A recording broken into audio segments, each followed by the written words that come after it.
Thank you, Minister Marty. Thank you, Dr. Marshall. Our text this morning is Psalm 137. I'll be reading from the New Revised Standard Version. By the rivers of Babylon, there we sat down, and there we wept when we remembered Zion. On the willows there we hung up our harps, for there our captors asked us for songs, and our tormentors asked for mirth, saying, "Sing us one of the songs of Zion." How could we sing the Lord's song in a foreign land? If I forget you, O Jerusalem, let my right hand wither. Let my tongue cling to the roof of my mouth if I do not remember you, if I set Jerusalem above my highest joy. Remember, O Lord, against the Edomites, the day of Jerusalem's fall, how they said, tear it down, down to its foundations. O daughter Babylon, you devastator. Happy shall they be who pay you back what you have done to us. Happy shall they be who take your little ones and dash them against the rock. This is the word of the Lord. I've got the joy, joy, joy, joy down in my heart. Down in my heart, I've got the joy, joy, joy, joy, down in my heart, down in my heart. And I'm so happy, so happy, so very happy. Songs, music, they are often a symbol of our joy. We sing songs for birthdays. We sing songs for the new year. We choose appropriate celebratory music for weddings. And we go door to door singing carols at Christmas. We sing in the shower, and we bop our heads to the radio as we drive in a car. With the advent of cell phones, we can even have a song announce the calls of our friends and family. We can't go into a restaurant or an elevator or a shopping mall without songs piped into the space. Yeah. In 1954, the St. Louis Housing Authority opened 33 11-story buildings on the north side of the city. This housing project, called Pruitt-Igoe, was thought to be the answer to an overcrowding city and slumlords who were taking advantage of those in poverty. Ruby Russell was one of the first people to move into the new project. It was like an oasis in the desert, she said. All this newness, I'd be the first person to live in my unit. That was a thrill to me. When she was put on the 11th floor with elevators, she began calling it the poor man's penthouse. Valerie Sills was still a child when she moved into the project right around Christmas time. In the documentary, The Pruitt-Igoe Myth, she talks about that Christmas when her mother went to a pawn shop to buy her a used record player. And as soon as her mother left that evening, she and her siblings moved that record player to the door and cranked it up as high as it would go. People just came from everywhere, she said. It was a party, always in the evening. It didn't have to be a special day. Somebody somewhere would have their music blasting. It was a sign of hope, a sign that they were not alone. Residents knew their neighbors, and there were lots of children to befriend. But the music did not continue. St. Louis City experienced white flight into the suburbs, and the factories and job centers moved along with them. And as jobs decreased, so did the number of people wanting to live in Pruitt-Igoe. While federal money had been used for the building of the project, the funds for the maintenance of the building and the upkeep were to come from rent payments. So as money from rent decreased, less money was available for maintenance. The state of the buildings began declining. Elevators fell into disrepair, frequently getting stuck between the floors, so people would have to pull the cables and pry their way out of the elevators. Trash by the incinerator piled up, inviting stench, rodents, and bugs into the space.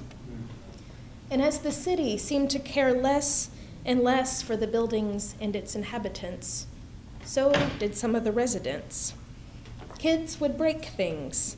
People who did not live in the projects would break in and lurk in the hallways, ready to cause trouble. Pruitt-Igoe got a reputation. Slowly, the hope faded, and the song of joy took on a minor key as the people gave way to fear. Fear of neighbor, fear of dark hallways, fear of what the future would bring. Within a few short decades, cries of tear it down, down to its foundations rang out. And so the city did. The buildings were imploded. And today, the site of Pruitt-Igoe is a forest of trees and overgrown weeds. Sidewalk curb cuts for the driveways are the only visible sign that something other than the forested area once stood there. Former residents describe feeling the need to pull over whenever they drive down that stretch of Jefferson Avenue. There is need to remember. There is need to weep. There is need to imagine what would have been if things had not gone so terribly wrong, to wonder who to blame for the total devastation that had once been such a wonderful source of hope. Former residents of Jerusalem sat down by the rivers of Babylon. James Mays, professor emeritus at Union Theological Seminary, describes this psalm as the voice of exiles who have returned to live in the ruins of a Jerusalem not yet rebuilt. Those exiles sit and they remember what was.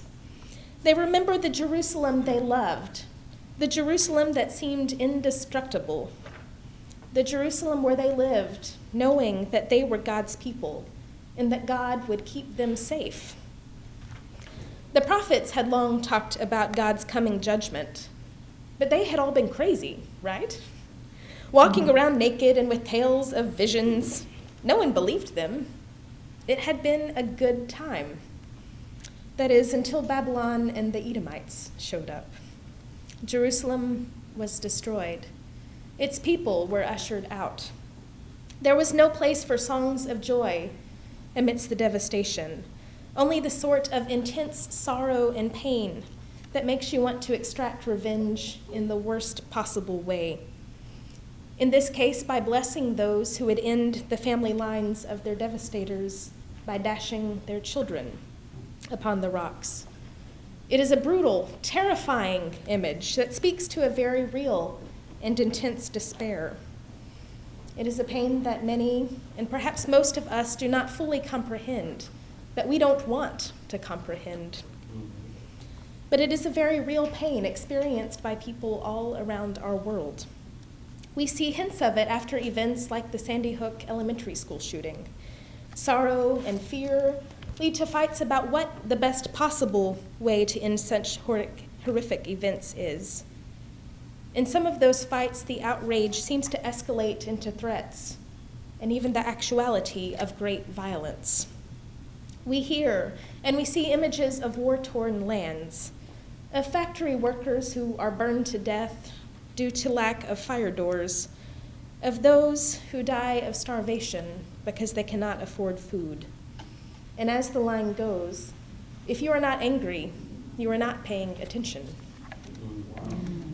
I look to Pruitt-Igoe because it happened in the city where I live. It is only a 5-minute drive to the forested area, and that is haunted with memory and pain.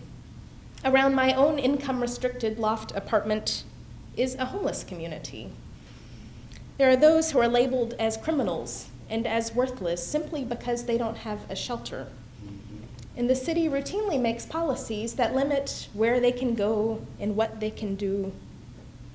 But my city is not the only one who executes systems that benefit the haves at the expense of the have-nots.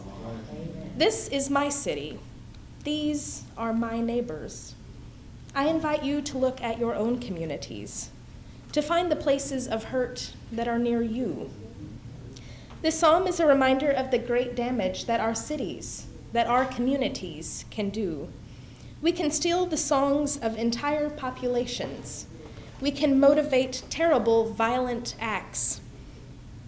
But I believe it also tells of the great potential to do good, to inspire those songs of joy. The prophet Isaiah reminds us and the people who are still in exile that God has good news for the oppressed and for the brokenhearted, that God loves all of God's people, that hope is not lost. We have the power to change our cities through our votes, through our advocacy, through our service and mission as the people of God. We have the ability to see the places that cause oppression. We have the ability to see where our policies cause devastation. God stands ready to rebuild, to end the injustice. And we are invited to be God's agents in that change.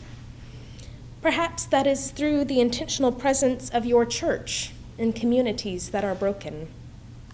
Perhaps it will require offering safe space and meeting practical needs of the people in your community.